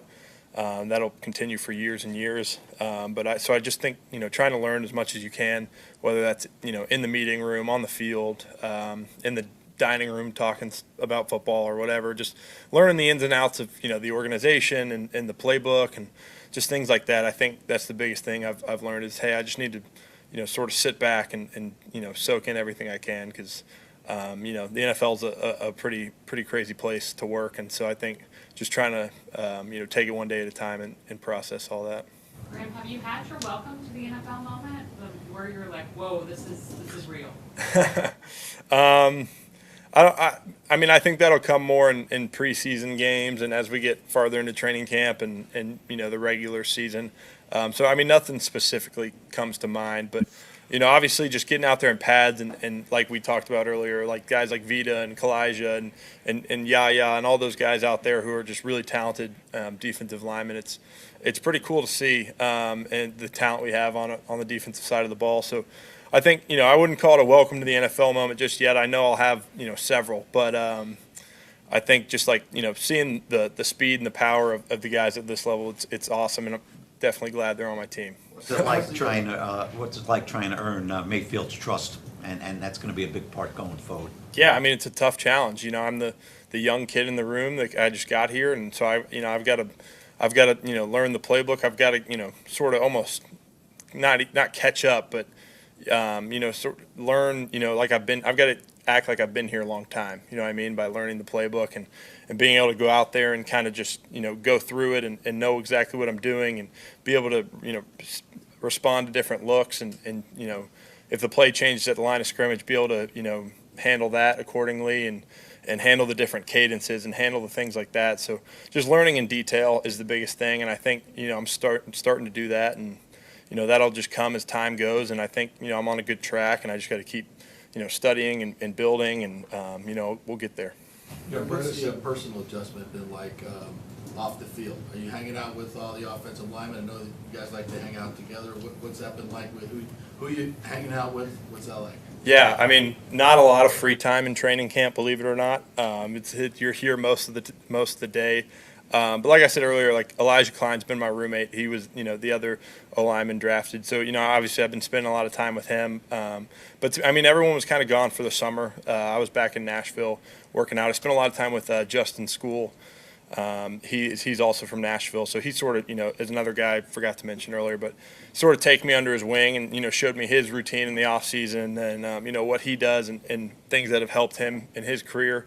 I think he's going into year 6 now, so he's been doing it really well for a while now. So, I learned a lot from him. He sort of, showed me his resources in Nashville and kind of introduced me to him. So I spent a lot of time with him this off season. But yeah, just again, continuing to gel with the guys and hang out with the guys and continue to build that trust because it's a long year and we're going to need to rely on each other to succeed. Ray, what do you see with Klein's game? You talked about him. What do you see on the field with him? Yeah, I think Klein's really talented. He's got great feet. He's got great hands. You see it come out a lot in pass protection. Sort of just the way he can move his feet and mirror defenders and sort of react at a pretty high level. And then he's great with his hands.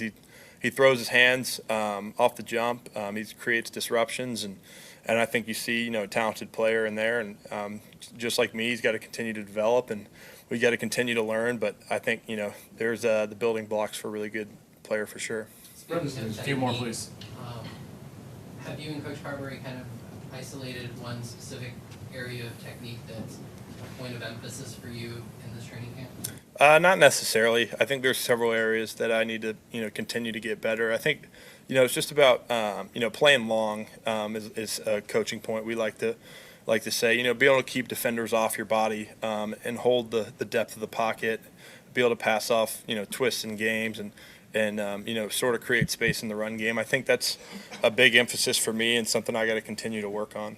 And Bredesen has played a lot of football, but he's new to this team, so you've been out there with him quite a bit. Yeah. What have you gathered about his game and how can you help him?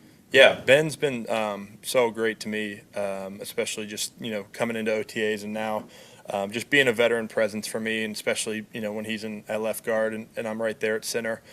He's really helpful at the line of scrimmage. Obviously, he spent some time at center in New York, and so he's been, he's got a lot of experience. He's seen a lot of, different people and played a lot of different teams, obviously, over the years. So just having his experience and having a vet like that next to you at the line of scrimmage can be really helpful. He's very aware of where I stand and how new I am to this and the position, and so he's been super helpful. I can't say enough about Ben and how helpful he's been. You've been using the real-time practice film on the sidelines during practice. Is that something you had at Duke? And can you talk about how that helps you? No, I didn't have that at Duke, but it has been very helpful just to see little things, in between periods, something you might see come up later in practice, you're able to correct right there on the spot. I think it's super helpful and pretty cool technology. All right, thanks, guys. All right, so there you go. I think that's pretty cool technology too. I'm going to get that. Sorry, I'll step down here. Yes. I want to get a story done on that. Okay. We're doing pregame shows for the Ravens game, and then I'm going out to Kansas City with MOR TV to do a pregame show for that as well. Good for you, man. So we're doing some stories here at camp, and that's one I would like to do. This instant video that they use at practice. So they have all these cameras here, and they're all tied into the network. So they go right to the tablet, and they can look at their practice reps right there on the field. Absolutely. Cool that's great. That's what technology man. is. Yeah, absolutely. Yeah, good dude too. Yes. You could see the smarts, you could see the willingness, and we talked at the beginning of the show about Tristan Wirfs and the type of players that this organization is now gravitating to in the draft. They're super smart guys. Their football IQ is off the charts. Their leadership qualities are evident. They're damn good football players. But I think they'll sacrifice a little bit of ability for the inner character traits that they love so much. And I think that's the way to play it because, get serious football players. Don't get guys who just want to be NFL football players. We continue to talk about what Jason Light's philosophy is to get guys that are not only leaders of their teams in college football. Captains, well respected, but IQ. You guys got a great IQ, and you could tell he's picking up on it, and even talked about it in the presser, how he wants to be a sponge, how he's not really intimidated. And I expect him, look, he'll have some bumps in the road. Of course, there's always a transition from going from the college game to the NFL game at center, calls and making the right calls and picking up watching for blitzes and stuff like that. But the offensive line is going to be improved, in my opinion, much more than it was last year. Much more. I was talking to Jeff Fain. I used to do his show when he was here playing for the Buccaneers, Pro Bowl center. Yes. And, I asked him, I said, how long did it take you to adjust to the NFL at the center position? And he said probably 2 to 3 years. And, he went to Notre Dame. He's a super smart guy. Right. He said there's just so much coming at you on every given moment. I mean, I asked him one time to take me from the moment that the play ends to the next play, like what goes on. Right. And I'll just do this, just trying to recall with my can't remember crap brain. It's like, okay, play's over. You get up, you just got kicked into junk or whatever, now you got to get your faculty. You just got mauled by a 350-pound man, right? Yeah. So it's another play. So you got to get up. First thing you do is you look to the sideline, right, to see the personnel grouping that's coming in. Mm-hmm. So, you're center. You got to know everything, right? You got to know everything. So you look at the sideline, you see your personnel coming in, and then you see then you look to their sideline. Yeah, and I see their personnel grouping coming in. So you got to be on top of everything. So okay, they're bringing in their dime package or their nickel package. Okay, good. Get back to the huddle. Make sure all your guys are in the huddle, right? Huddle up. Now the call comes in. Okay, the call comes in. So now you hear the call and you hear the check. There's Correct. going to be check, especially in this offense. There's probably going to be a couple checks, different audibles, and you have to study all this during the week, knowing if you call play X, what those checks are going to be. Sure. So you got to get both of those checks in your mind. All right, this why it's 100 degrees and you're sweating and you're putting baby powder down. So now you break the huddle. Uh-huh. You come to the line. Now you're scanning the defense. Where is X rusher, the guy that we've been worried about all week. Okay, he's over there. Okay, now what front are they in? Okay, this is the front. Now I'm looking for would-be assassins, blitzers. Where are they coming from? In all your pregame prepper. Is this enough yet for one play, folks? I mean, this is what the center has to do. So now you're looking for where the pressure is going to come from. Now you're listening to the quarterback with his cadence, right? Trying to remember what the snap's on, right? And now you're listening to the quarterback and you're scanning still as you're getting into your stance. Where's the pressure? Now you're making the line calls. The quarterback may shift the protection to the other side. So now you got to, now we're shifting the protection to this other side. The check has been called. Now we're running a new play. I mean, it's insane. Yes. This is what a center has to do because he's responsible for the calls and the checks and where everything is coming from. This is why this position is so vital in the NFL. And when you lose a Ryan Jensen, you saw what happened to the Buccaneers. When you have to go to a Rob Hainsey, who physically isn't up for it and mentally it's going to take time. He did about as good a job as you could expect from, a third-round guy from Notre Dame who played tackle. You're right. Your memory's still pretty good. So it's a lot. Yes. And even for a Graham Barton, who is a natural center, I think, as Rick always liked to say, there are guys who play center, there are guys who are centers. He's a center. Right. And so he's smart enough. He's got the demeanor for it. He can handle a lot of information. He's physical enough. It takes one hell of a human being to put all those traits into one position, and that's why it's so vital. All right, Jordan Schultz, of course, he had the report where he said the Bucs and Wirfs were miles apart. He said the Bucs and Tristan Wirfs had a lot of work to do on a long-term extension just a few days ago. The two sides came together, worked on a deal that made sense, and finalized the details today. Wirfs gets his well-deserved payday. Let me go out to the phone lines here as we are. All right. Well, I don't know Jordan Schultz. I don't know, but I'm sure the information that he got came from the agent. Correct. Who said that it was, they're miles apart. Maybe that spurred them getting a deal. Maybe it didn't. Who freaking cares? It's done. Let's go out to one of our friends of the show here. Most likely could be joining the show, in my opinion. Mr. Tampa Bay, Ray Kennedy, best of the Bay. Welcome to the JP Peterson What's Show. up, Ray? Fellas, I had to test the tech. I'm like, wait, Jay, we got the show out there live, got the computer, the camera, everything running, going crazy. all And good, I'm baby. saying, if this phone is working, forget it. How you guys doing? Good, man. Okay. Good. I'm on vacation here in the mountains. You guys know this. I haven't been shy about this. JP, you probably don't know, but why would you? But seriously, the Rays, the stadium, camp, you guys, what's the biggest? Give me the 3 headlines right now, currently in order in Tampa Bay for the sports, because I honestly don't have a feeling. It's just so much coming out right now. Yaya Diaby carted off the field, apparent ankle injury. I have no idea how serious it is. Pewter report said no tear, so that's good news. We'll see what the MRI shows at this point. Jordan Whitehead. Quad injury, sore injury to quad, Jordan. could miss a couple days there. I saw Sterling Shepard also take a shot to the back of the ribs, kind of Oof. a kidney shot, and Oof. he was in pain. He was in a lot of pain. I don't know if it's a long-term injury. I don't think it is, but he was in a lot of pain, so maybe he might miss a couple days of practice as well. But not a good day in terms of injuries. They're going to happen. They happen to every team across the league. Sua Opeta tore ACL on the carpet, the inside carpet, the other night. Yep. So he's out for the season. So you lose some depth at guard. Elijah Klein steps up. Yes. One step closer. And to again, we being heard a from starter. Graham Barton and what he had to say. Nothing but praise for him. Of course, they're roommates. And I was going to ask him, follow up that question, who's more physical?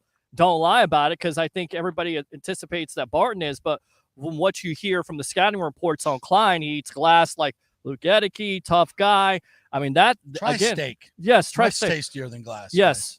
And not Stop well eating done like I used to eat. Medium well. Medium Yes, well. medium well. So that, and then we had the stadium stuff earlier. If you missed that, Ray, go rewind after the show's over and watch our whole. We had a 10:30 interview with Josh. Is it Comiskey? Not Comiskey. Josh from the New York Post. I'm so sorry, Josh. Yes. I forgot your last name. Yes. Screw it up. Who wrote the story on the possible sale that fell through a few months ago for the Rays. Significance of that is it was a Tampa group that was going to build in Tampa. So they were, close to selling the team to a Tampa group who was going to build in Tampa while they were telling everybody they were here to stay in St. Pete. Hey, JP, is that the difference these days? Because, yeah, like situations like this, back when it was like, after the trust sells the team, and it's like the last year we thought that Packers game was going to be the last game at the Big Sun Barrel, possibly the Bucs, and you're hearing about these different groups coming in here. And then in retrospect, you go back and read little history and you realize, yeah, there were like 6 or 7 deals going on. Yeah. And, It's big money did you hear stuff, anything man. about- It's big money stuff. And, for all of us, it's, it's our fandom, right? It's, Yeah. we want the Rays here. We want the Rays here forever. And again, I reiterate, I hope this thing works out in St. Pete tremendously well. I hope it all works like they think they will. I'm still very dubious of it, but I hope and I pray that it does. That's what's best for St. Pete. It's what's best for the area. And I hope it works out great. I hope everybody shows up. I hope the people in St. Pete support it. I just have my reservations based on past history. And I hope the owner does what's right by St. Petersburg and gets all the stuff done that he's supposed to do.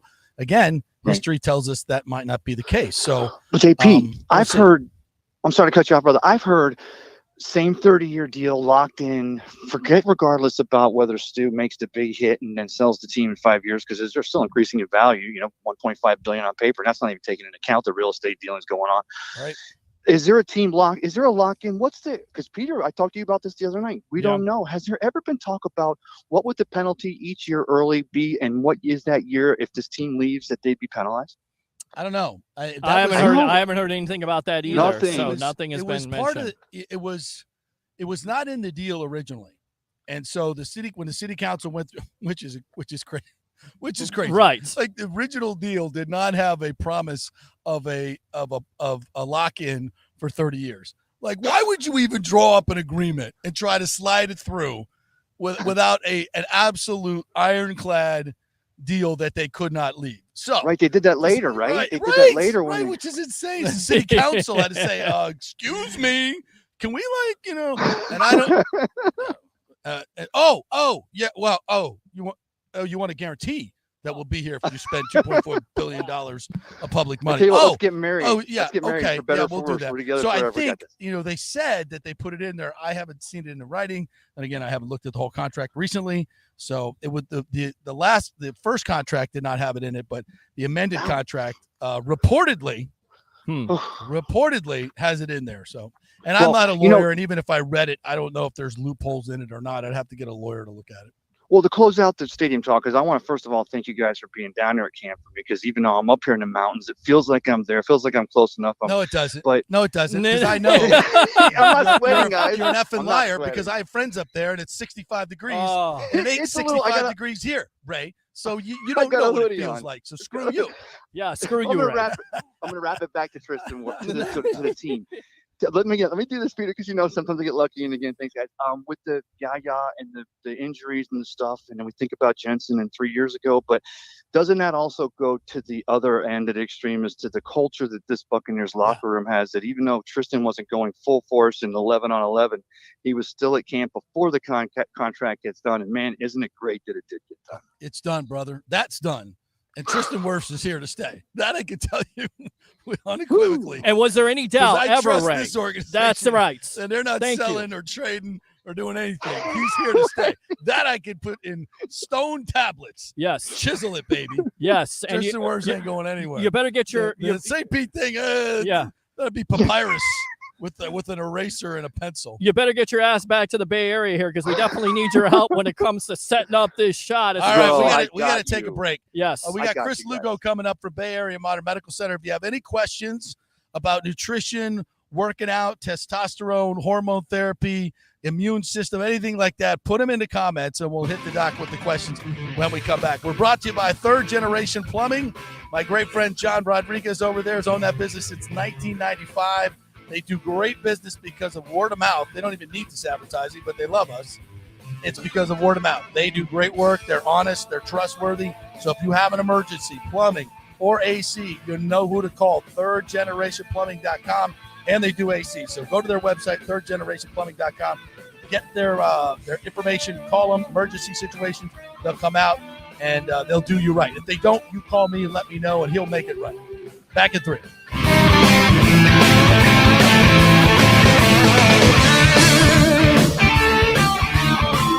JP here for the Jeeves Law Group and my man Scott Jeeves. If you're going to hire an attorney, do you want some guy looking for a quick settlement and a quick buck, or do you want an attorney with some chops? Scott is a board-certified civil trial lawyer and a certified circuit court mediator. Been practicing in the Tampa Bay area for over 30 years. He is a peer-reviewed AV preeminent-rated civil trial lawyer. They just don't hand out those classifications. He's been the lead class action counsel on many complex consumer protection cases and has handled hundreds of serious personal injury cases. He's dedicated his career to protecting injured victims and is committed to vigorously representing you. We're local, we're trusted, and we get results. Personal injury and personal attention. Call for a free case evaluation. That's 888-9-JEEVES. That's 888-9-JEEVES. The Jeeves Law Group. Getting old is inevitable, but feeling and looking old is avoidable. If you're feeling run down, your workout sucks, or your sexual libido is not what it used to be, check out Bay Area Modern Medical Center. That happened to me a few years ago, and I found out I had the testosterone level of a second-grade girl. That's not good. Our food, environment, and stress can cause your T levels to drop. Bay Area Modern Medical Center can help, and they are different. They offer customized hormone replacement for both men and women. Christopher Lugo and his medical staff can help you restore your energy, your sex drive, and your feelings of well-being. It was a total game changer for me. I have way more energy, lost 30 pounds, and I'm performing better in all areas of my life.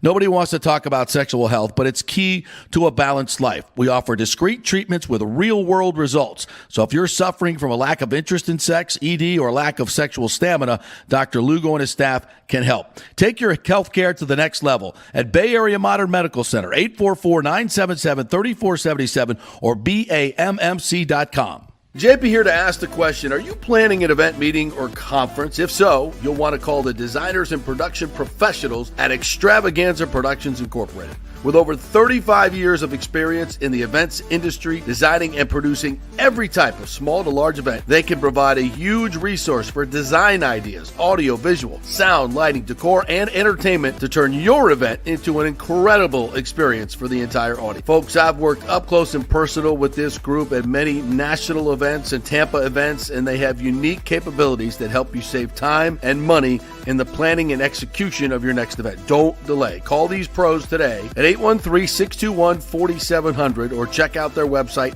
at extravaganzaproductions.com. Tell them JP sent you, and they'll provide a free initial consultation for your event. Extravaganza Productions, the best in the business. Take your business or nonprofit to the next level with the power of video. Red House Streaming offers complete studio production services at our state-of-the-art facilities. Put our experience and expertise to work for you. From initial concept to final delivery, we'll handle it all and bring your vision to life. As your all-in-one production partner, we offer comprehensive marketing packages that not only showcase your brand, but amplify your reach. Contact Red House Streaming today.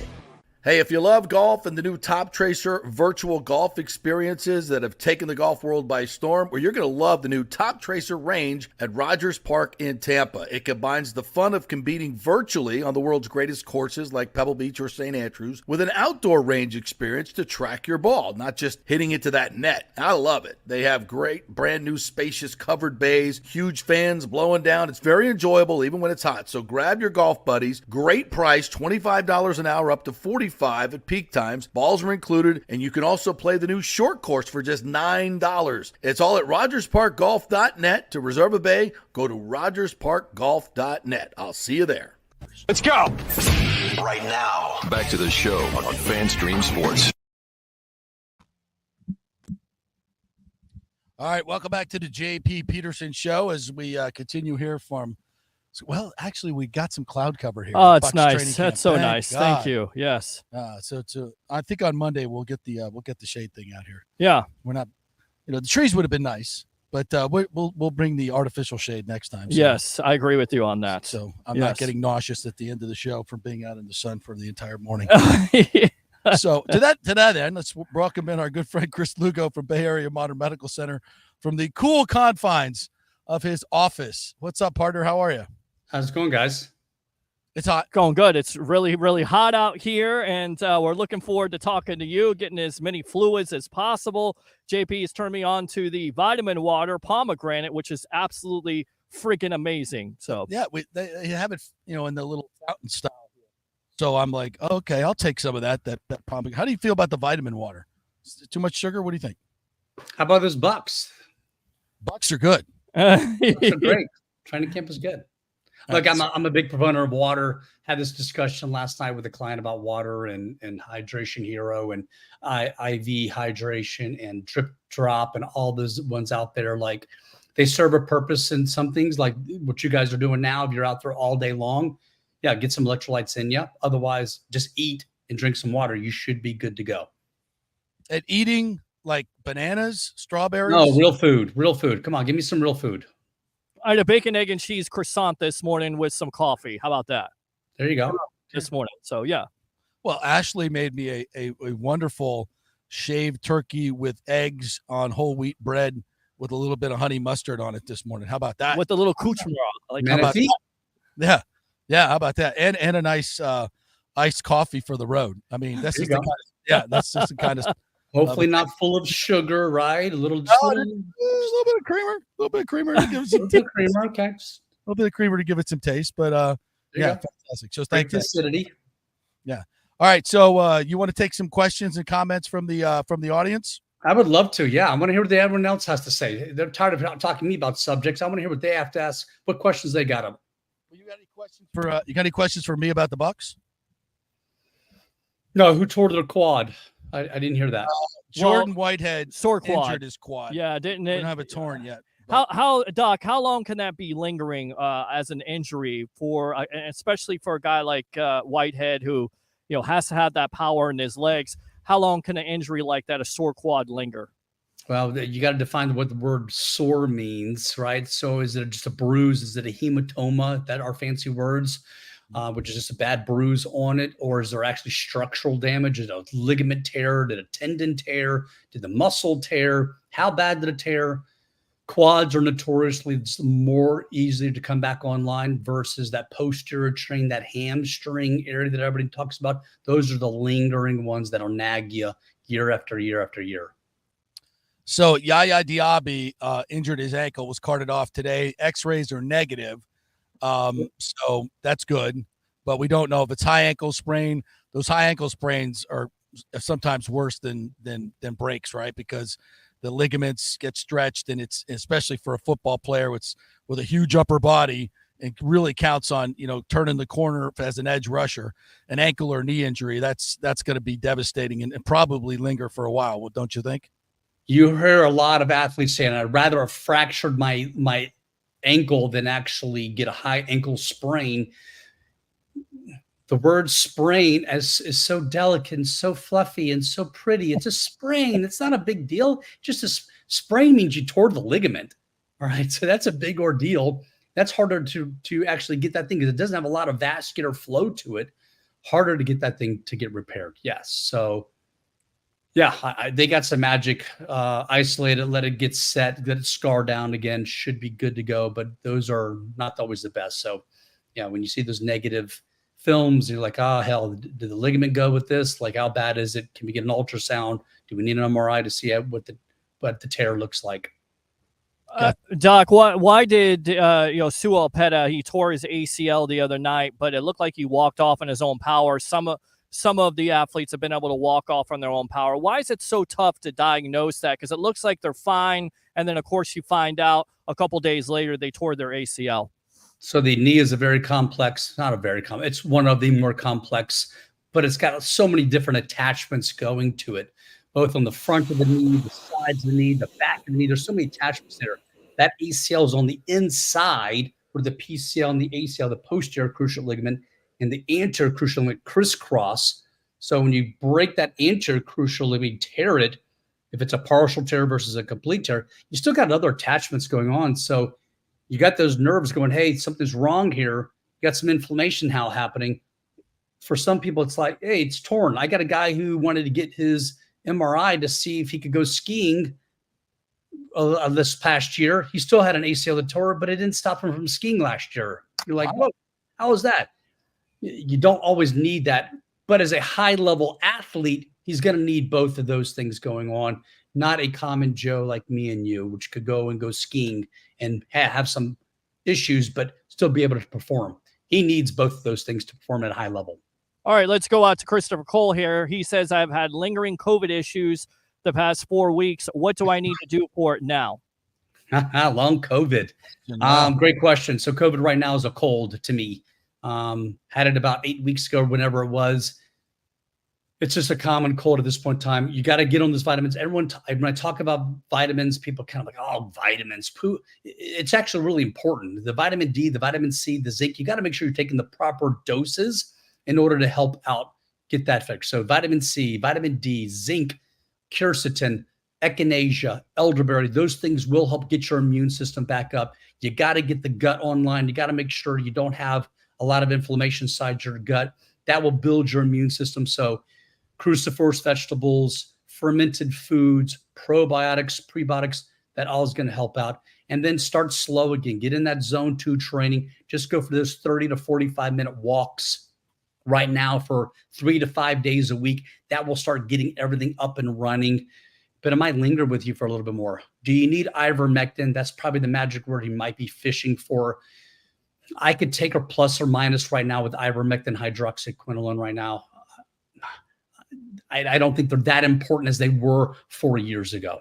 Is that more important, though, as I've read and experienced myself, when you first get COVID, like 3 to 5 days, it stops the replication of the virus? I've been told. Is that what that's for? So it's not really going to help you down for the long COVID? There are some, so FLCC, those guys are also still promoting ivermectin for long COVID. Long COVID, okay. I think those are important for the older population. For the younger population, I don't think they help as much. I haven't seen it work anecdotal for me. It's helping them get back in the swing of things. I'm equating long COVID right now with almost like mono, the kissing disease, right? Epstein-Barr virus, which makes you feel fatigued for months on end. I've had a couple patients with that long COVID symptoms. It took us almost all 3 to 4 months before they start feeling better. Is there? I had another question about a sauna. Is sauna, high heat, and cold tubs, does that work at all in helping for long COVID?